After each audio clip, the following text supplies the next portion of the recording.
In the space of 5 months between January and May 1950, Makhan Singh changed the direction of the political movements in Kenya from seeking greater participation within colonial rule to independence and the ending of colonial rule. His message to all East Africans was, the only solution, he said, is the complete independence of the East African territories. The foundations that Makhan Singh laid made it possible for the trade unions to become carriers of nationalism and demands for freedom throughout the period of the emergency, despite its numerous restrictions. Makhan Singh was sent into detention on 5th June 1950 and remained in detention for 11 years until 22nd October 1961 in remote and inhospitable locations in various parts of the country. The manuscript of Makhan Singh's autobiography is not complete in his own handwriting, but the text was completed later for the printing of the 1963 book. Fortunately, among Makhan Singh's records were found proofread copy of his pages as they would appear in the book. These pages carry corrections in Makhan Singh's own handwriting and thus confirm the full text. What is the lesson of Makhan Singh?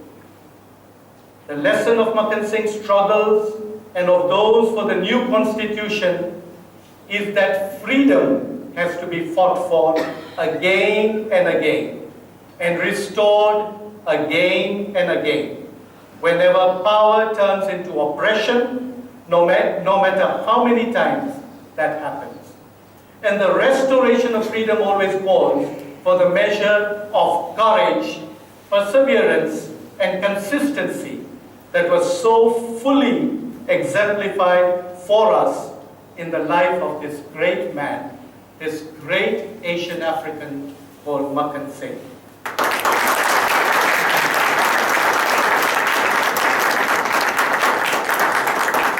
It started with Zarina Patel, who wrote the book on my father called Unquiet. Then another chapter came to this thing when there was a play written by Alamjeet. Again, it was sponsored by my good friend Firoz and Nazim here. And now it's the third major function that they have taken upon themselves entirely with their own initiative to present this handwritten autobiography of my father, which is being done today. I'm most grateful to this community. Not only they have done a lot of things for their own selves, but also for the welfare of this country. And my only words to the congregation sitting in everywhere else is, people like Makhan Singh come here to do a certain function. They have done it. It's good to remember them. But at the end of the day, the most important thing is what we are doing for this country. We all do something for ourselves, for our family, for the community, but the most important thing is what we all come here to do for the country. Thank you so much.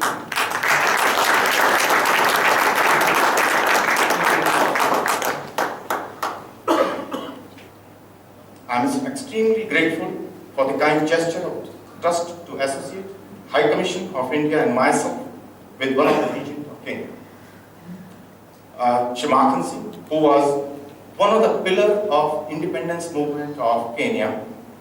I salute him for his outstanding courage to publicly proclaim Uhuru Sasa in 1950, which set the ball rolling for Kenya's eventual independence, and he went on to become longest serving detainee, 11 years long, to be released only in 1961. Today we are gathered together to pay homage to this great leader and bring before you this autobiography, which was written in third person in 1963 and is from the family archives of Sri Makhan Singh's family.